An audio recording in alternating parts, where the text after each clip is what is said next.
Whatever you got, Joe.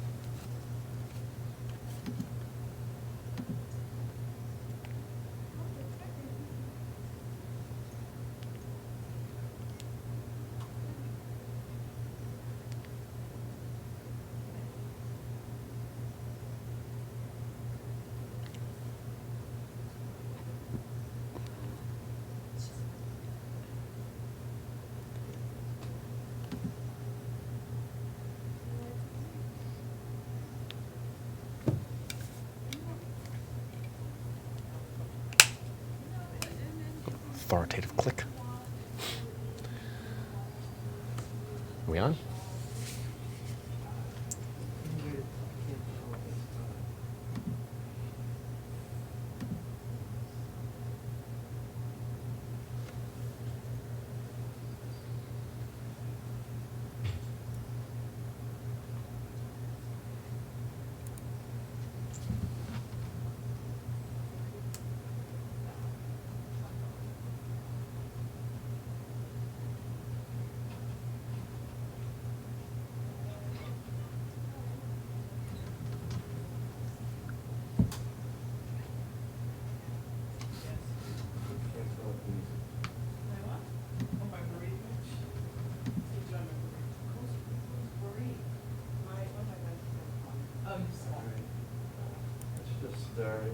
Mm-hmm.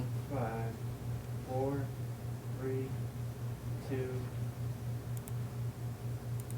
1, and 1. Good morning. Welcome to your coffee break on the HAN network. John Kovach with Donald Eng this morning as we put the band back together, back from the audio coffee break days. It's Throwback Thursday. There you go. Throwing back to those halcyon days of 2014. So long ago. It just seems like forever. The rest of the crew will be on this afternoon when we have field hockey, the FCAC Field Hockey Championship coming up. That later on. We'll discuss that during sports. We'll also discuss reaction to the shocking crime that has rocked Weston and resolution in the death of a Ridgefield man. First, news out of Stratford just within the past few minutes. The ramp to Surf Avenue off of I-95 South has reopened after an earlier crash involving a pedestrian. We will get you more details on that as they become available. Don? Right. John, a Fairfield doctor was sentenced yesterday to 7 years in prison for illegally dispensing oxycodone and other controlled substances well outside the scope of accepted medical practice and for defrauding government health care programs. At least one patient died of an overdose, according to authorities. After the 7-year term, 53-year-old John Katz Sentenced will serve another 3 years of supervised release under a sentence imposed by District Judge Vanessa Bryant. Deidre Daly, U.S. Attorney for the state, said Katz Sentenced violated his oath and put profit over patient health and safety. Katz Sentenced practiced medicine for more than 20 years, most recently out of an office located at 90 Morgan Street in Stamford and at 353 Bridgeport Avenue in Milford. The investigation, which included the use of undercover law enforcement personnel, revealed that Katz Sentenced failed to perform rudimentary examinations of patients to justify the controlled substances he prescribed, and that he had been warned by a doctor and several pharmacies, some of whom stopped filling his prescriptions, that he should stop prescribing oxycodone and other narcotic medications to certain patients who showed obvious signs of addiction. Katz Sentenced ignored the warnings and continued to prescribe controlled substances, including oxycodone, to those patients outside of the usual course of practice and not for legitimate medical purpose. From November of 2011 to October 2013, Katz Sentenced authorized more than 2 million dosage units of Schedule 2 through 4 controlled substances to more than 2,000 patients. This placed him as the 8th highest prescriber of such controlled substances in Connecticut, a list that includes hospitals. He was the highest ranked general practitioner on the list. He also saw multiple patients at once and billed Medicare and Medicaid for individual visits for each of those patients. He pleaded guilty in May to 1 count of conspiracy to distribute and possess with intent to distribute narcotics and 1 count of healthcare fraud. As part of the sentence, he will pay nearly $500,000 in restitution and forfeit $550,000, the value of his medical practice. He was arrested July 1st of last year and released on a $1 million bond. At the conclusion of yesterday's proceeding, he was remanded to begin serving his sentence. Thanks, Don. In his long career with the Weston Police Department, Chief John Troxell said he has never seen anything like the ongoing Navin case. The chief, like many others in Weston, was shocked to learn that the remains of the missing couple, Jeffrey and Jeanette Navin, had been found outside under leaves at an abandoned house at 89 Norfield Road. That is in a centrally located part of town. It is just down the street from police headquarters, town hall, the library, and a church. The disappearance of the Navins, who lived in Weston for years until recently moving to Easton, has made national news, and it triggered an intense police search. The discovery of their bodies October 29th on Norfield Road was one of the worst things ever to happen in Weston, Chief Troxell told the Weston Forum. An affluent town known for its rural beauty and excellent school system, Weston has a low crime rate and is not where one would expect to find dead bodies dumped. Kyle Navin, son of Jeffrey and Jeanette Navin, who was arrested for their murders, grew up in Weston and was reportedly friends with the son of the owner of the Norfield Road house where the bodies were found. Troxell said the crime brings the world to Weston's doorstep, something that it has never experienced before. He also told the forum that the worst crimes his police come across have been car crashes and suicides. Murders, major crimes, they're not something that you expect to find in Weston. However, Troxell said, in the past 5 years, he's noticed something has changed in the culture of the country, and that is filtering into Weston. Weston, he said, is no longer an oasis. You can read more on that story at thewestonforum.com. A New Jersey man has been convicted of shooting and killing Ridgefield resident Brian Savetti during a 2012 robbery that was disguised as a drug deal.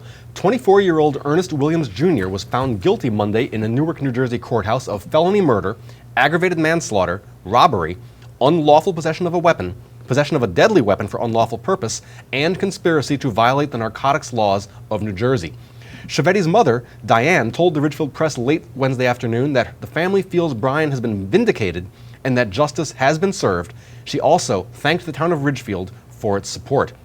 Williams will be sentenced December 14th. Savetti's mother told the press that a prosecutor told that family the sentence for felony murder is 30 years to life. Williams had an extensive criminal background, including armed robbery and carjacking, she said. He had just been released from jail days before the murder. Brian Savetti was killed July 22nd of 2012 in Montclair, New Jersey.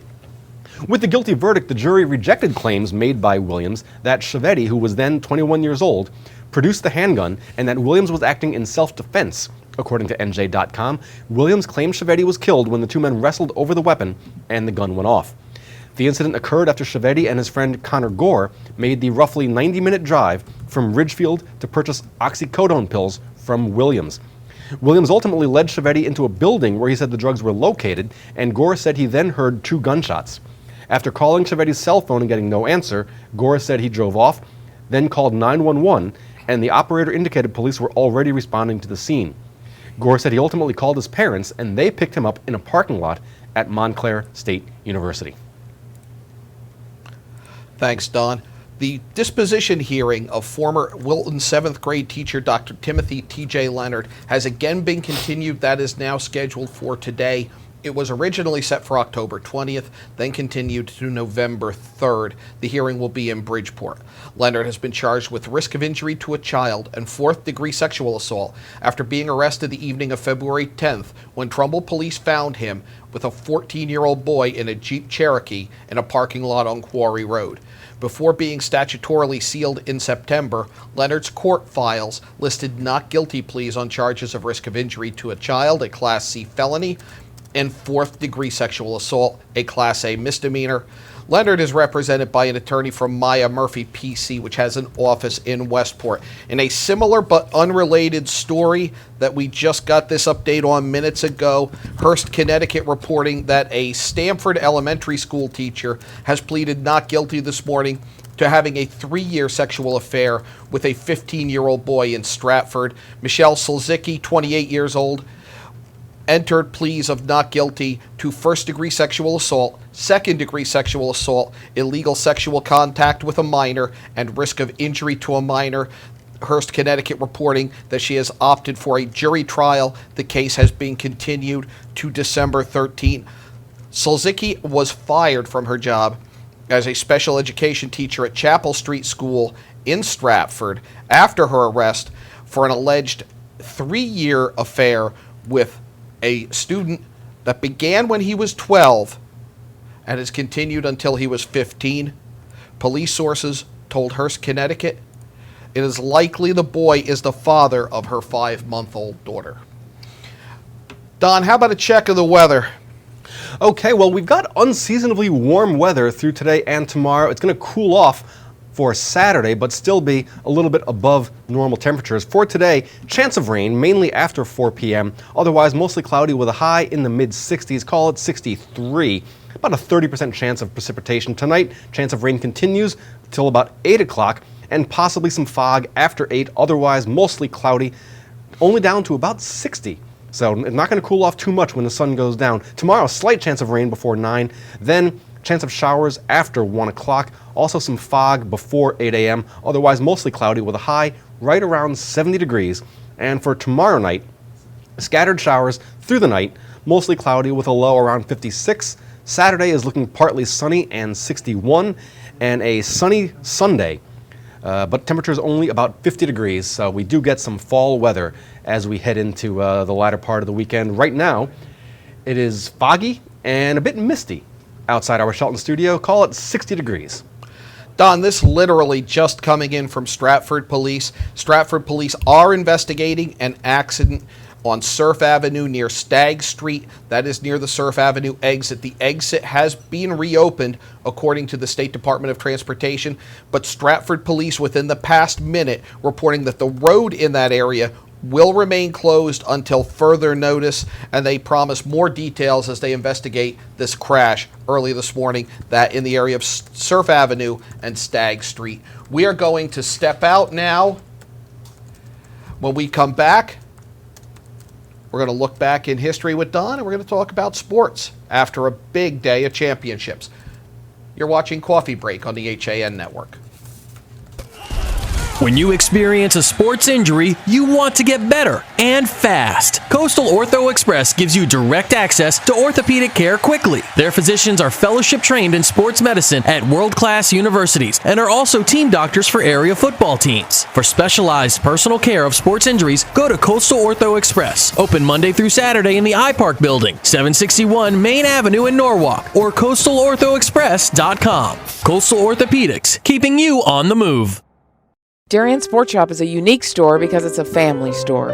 A busy mom can come in with kids in tow and find everything she needs for them, and even find a dress for herself for Saturday night. And if she's in a rush, she can simply go home and order it from us that night. We'll deliver it the next day. The Darien Sport Shop. We're pretty on the outside and amazing on the inside. Conveniently located with free and easy parking at 1127 Post Road, Darien, Connecticut. Or shop us online at dariensport.com. Football University, the nation's leading football training experience, is now accepting applications for its 2015 camps. Our elite faculty of NFL coaches and top professionals teach position-specific on the field and in the classroom to improve your football IQ and help you reach your full potential as a player. Apply today at footballuniversity.org. Football University, where technique plus talent beats talent alone. The fall bite is heating up. Albies, bonita, blackfish, alligator blues, and stripers are following the large schools of bait in the Long Island Sound. This is the time to visit the New England coast, and the Dock Shop can get you outfitted with the latest fishing gear, jackets, hats, gloves, and fleece. Boater, beach bum, fishermen simply love the New England coast. This is a unique place to shop. The Dock Shop, now in 2 locations, 51 Tokenique Road, Darien, 609 Riverside Avenue, Westport, or on the web, dockshop.com. Right. Are you easy to scare? HAN Network's Fast Frights movie contest is here. Can your film make the cut? Submit your 3-minute scary movie today for a chance to win a DJI Phantom 3 drone. Sponsored by Milford Photo. The only thing to fear is missing the deadline.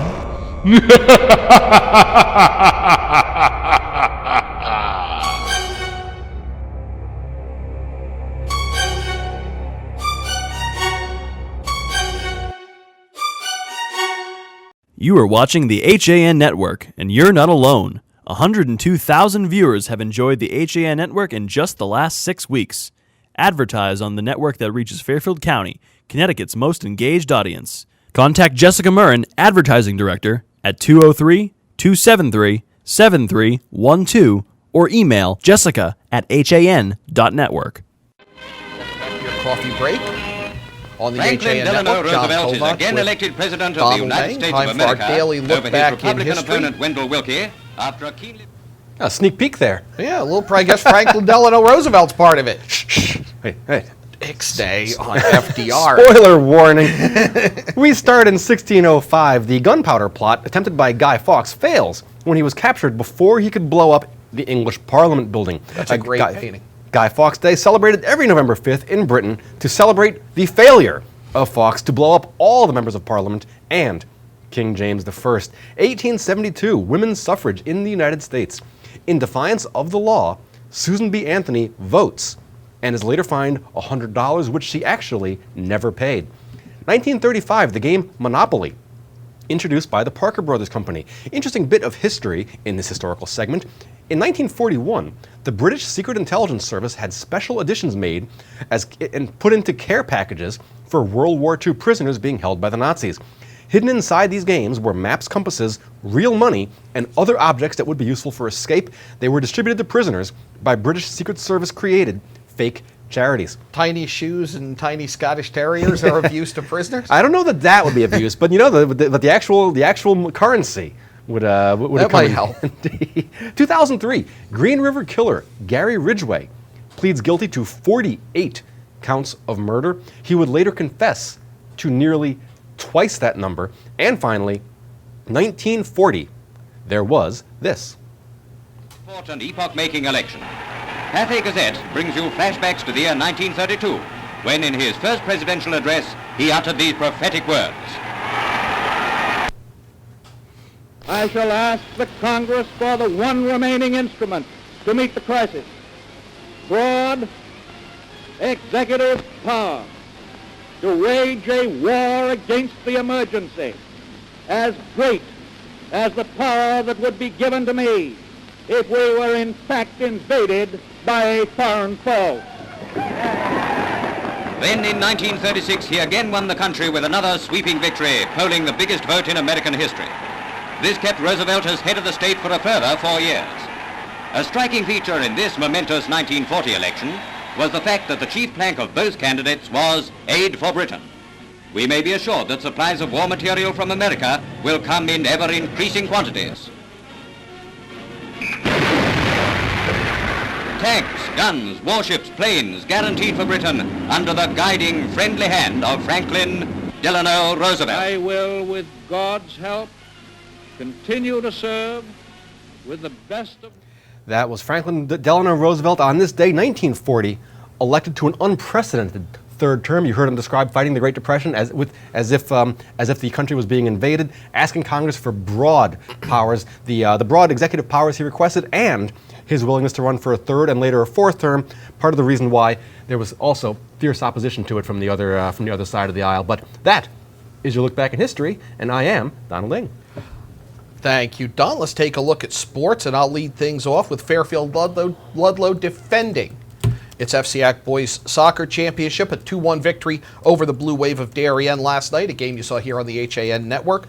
Michael McCardle with 2 goals for the Falcons, the first in the 52nd minute, the game winner in the 78th, late goal there. 76th, I'm sorry. Pablo Martinez with the goal for Darien. Don? The field hockey semifinals in the FCAC, Wilton defeated Norwalk 2-0 for the Warriors. Gwen Hall with a goal at 22:33 of the first half, and also Delaney Chase at 38:06 of the second half. Amanda Hendry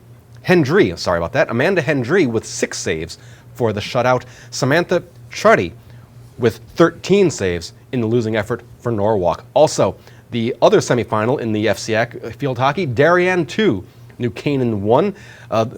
Marlana Ferrari with the only goal for the Rams at 17:25 of the first half. Marissa Baker on a penalty stroke at 24-41, and Georgia Cassidy at 57-38 for the Wave.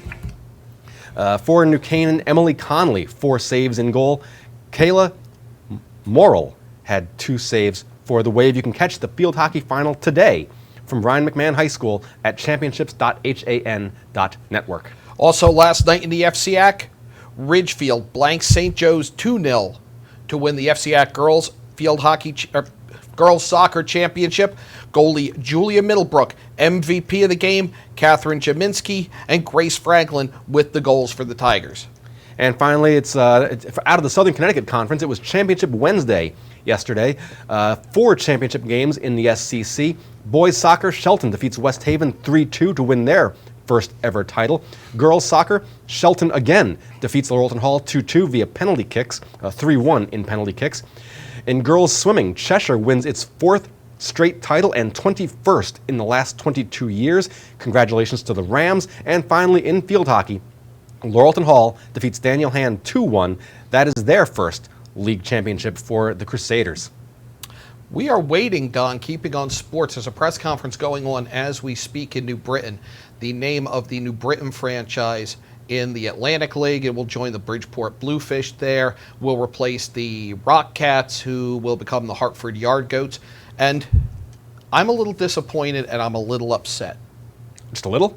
Well, no, actually a lot. I was going to say in general, or because of the announcement? All the time, but the announcement or lack thereof that wiffle ball did not make the Toy Hall of Fame. Oh my goodness. Boggles my mind. Based right here in Shelton, just down the street from us. It is. Boy, I can't tell you how many afternoons my best friends and I whiled away playing garage wiffle ball. You know, like end of the driveway on the fly as a single. You know, you make up the yard rules as you go along. This far up the wall is a double. So what did make it? Puppets. Puppets, just in general, puppets? Puppets in general. Twister. Twister, okay. And there was how'd I know you were going to ask? On the spot there. But puppets. It was a generic. Puppets is such a broad category. I mean, it's like you could be talking marionettes. But they only went with lamb chop the sock. 3. Yeah.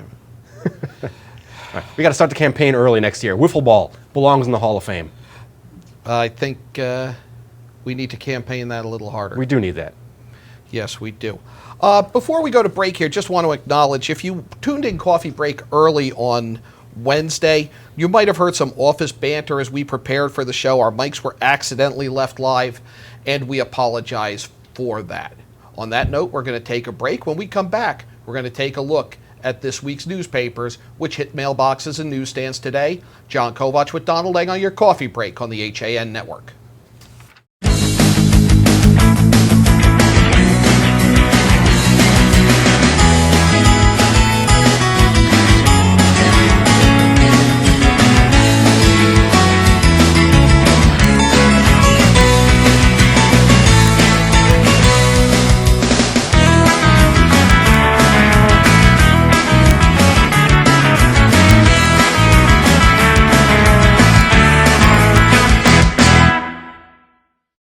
In Pound Ridge since 1993, the Wine Connection is one of America's best wine shops.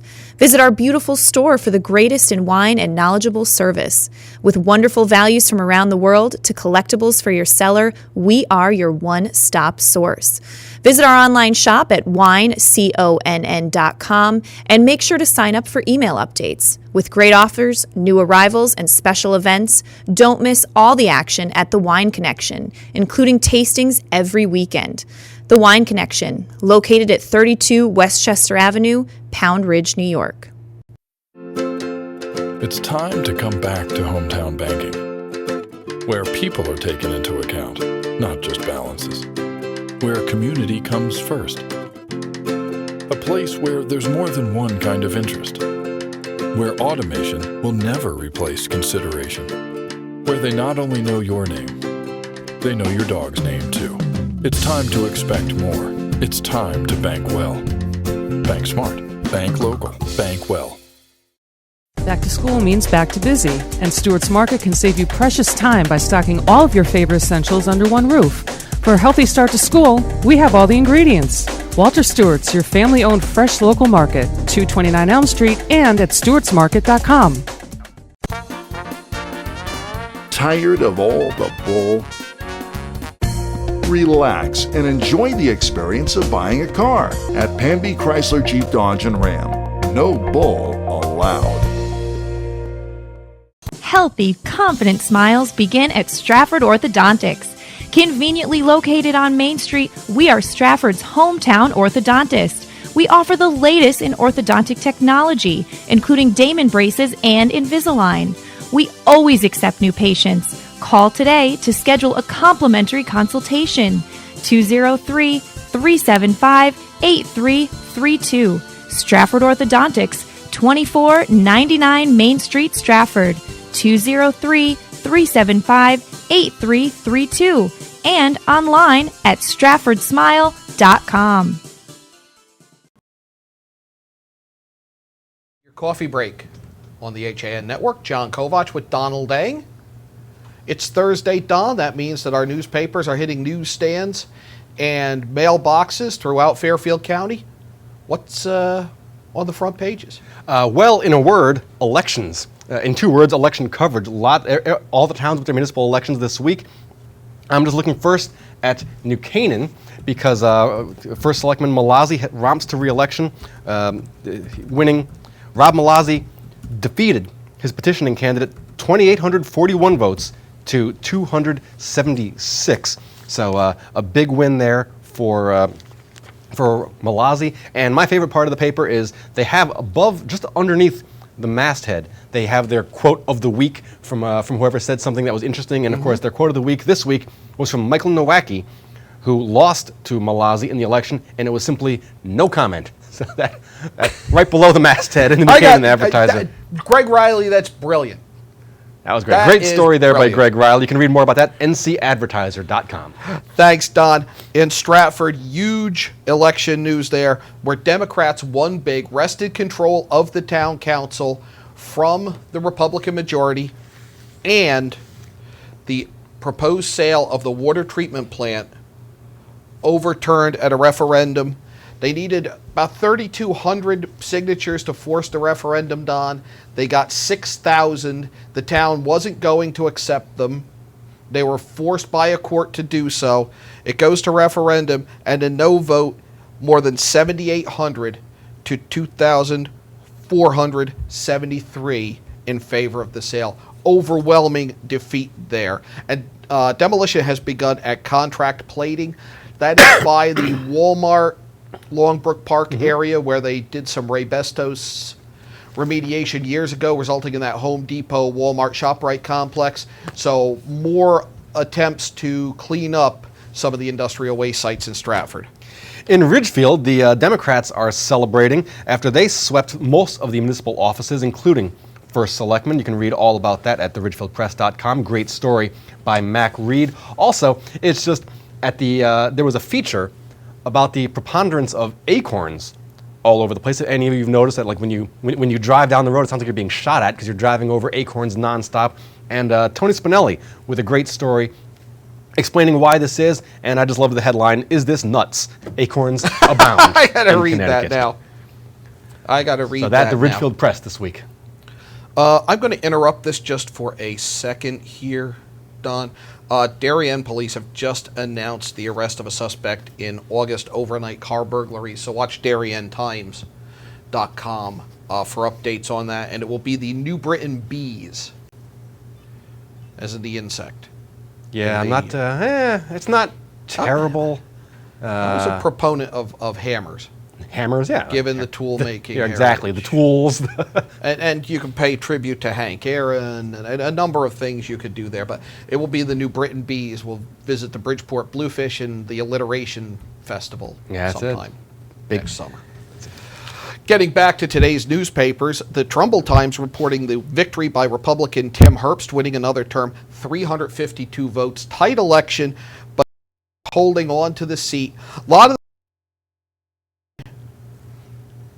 Veterans Day ceremonies, that coming up next week. I know it's something we're going to talk about on Yankee Fisherman next Thursday.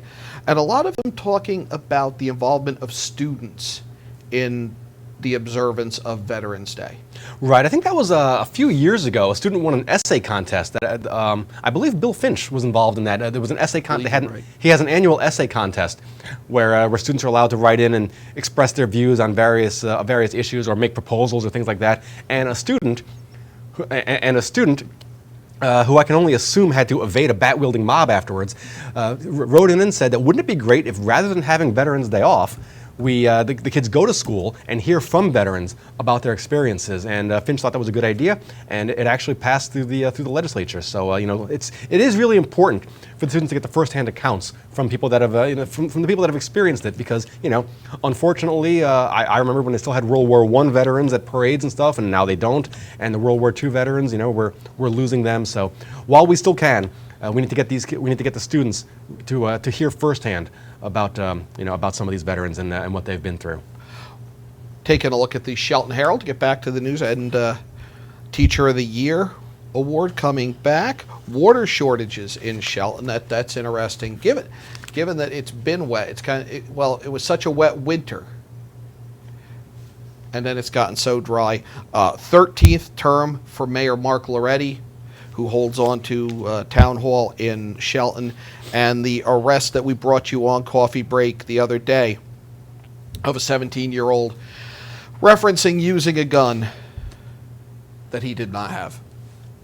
Well, I'm looking at the Lewisboro Ledger here, and the top story, of course, election coverage. John Papalardo and Dan Welsh win their races for the town board. But what I thought was more interesting, down toward the bottom of the page, was a news story by Jeff Morris, a correspondent for the Ledger.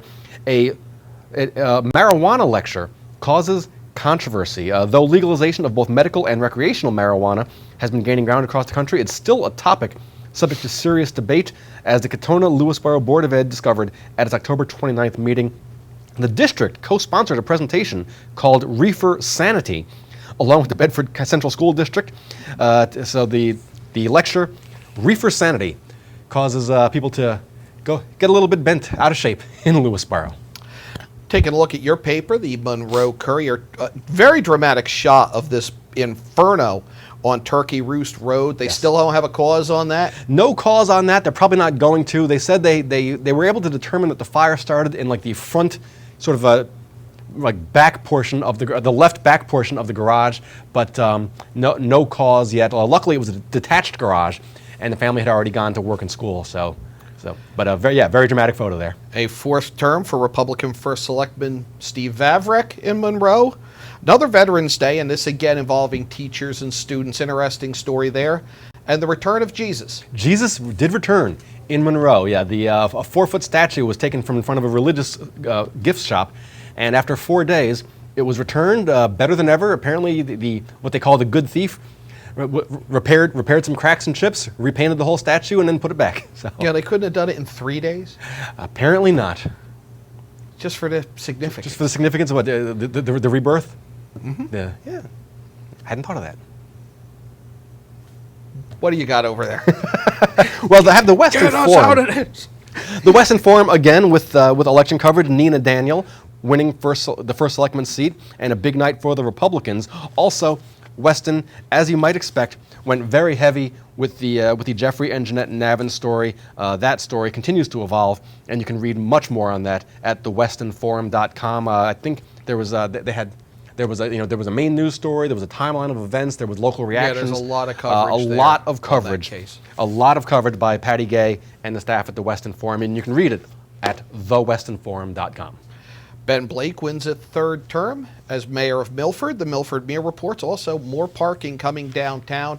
That is a great downtown. It could use a little more parking, but in terms of a downtown being convenient to the train station, I don't know that you can do better than Milford and Stratford. Yeah, but Milford particularly. It's really great. I hope my mom's not watching, but when I went to Fairfield Prep, we used to take the train from Stratford, and then if you got out a little bit early, you take the train right downtown, and you have pizza. The beach is a block away. It's really I really like Milford. It's a nice city and a great downtown. Looking at Don's mom and everybody else, you can watch archived editions of Coffee Break and all your HAN network shows at our website. Looking at the Wilton Bulletin, again, the election coverage, Republican Lynn Vanderslice defeated Deborah McFadden by about 1,600 votes. But what I thought was even more interesting was the side story there. Bids for the Miller-Driscoll renovation project are in, and it is trending under budget. So that's definitely news for that a construction project trending under budget in Wilton. Jeanette Ross with the coverage there. Some new faces elected in Easton, where Adam Dunsby, the Republican incumbent, ran unopposed for a new term as first selectman, and a solar farm taking root in town. Easton, one of those towns that seems to be on the forefront of environmental issues quite a bit. Right. Chris Burns for the Reading Pilot has a story that, in addition to the election coverage, that I thought was interesting. A Westport resident and journalist and hiker is complaining about a stone wall that has been improperly or poorly removed, and that it is cutting off a portion of the park from many hikers and users. And of course, the headline: "Stonewalled at a stone wall." I like that. Some snappy headlines in our papers this week. Yes, there are. I've got one that's going to grab your attention. In Darien, where Jamie Stevenson was reelected, she ran against two petitioning candidates for another term as first selectman in Darien. Shake Shack may be coming to Darien. That's a big deal. One in Westport now. It's always a huge deal when one opens. But the former Chuck's location, so right off of exit 11 in Darien. So put Shake Shack there, and editor Susan Schultz with an interview with Topher Grace, one of the stars of Truth, that the saga of Dan Rather and the CBS story about George W. Bush's military service. She got an interview with him, really an interesting interview. I read the story, and it seems like a guy, and it was a real good insight into the story behind the story that is Truth. Yeah, that is. I hadn't seen that, but I was thinking while you were talking. Exit 11 off of I-95. Very convenient for reporters and journalists, by the way, traveling between offices that are, in Ridgefield or Shelton. Just a thought that popped into my head for no particular reason. Well, that's going to do it for us. You can catch John and me again tomorrow. Don will be outside the former Chuck's in Darien. Make sure to tune in. Make sure to tune in for championship game coverage tonight at championships.han.network. John, I'll see you tomorrow. Talk to you tomorrow. We'll be back, we hope, with another edition of Coffee Break. Stay tuned today. We'll have Best of Yankee Fisherman at 1. We'll have Arts and Leisure with a look at James Bond movies and a tribute to Maureen O'Hara at 2. And Field Hockey Championship tonight, championships.han.network.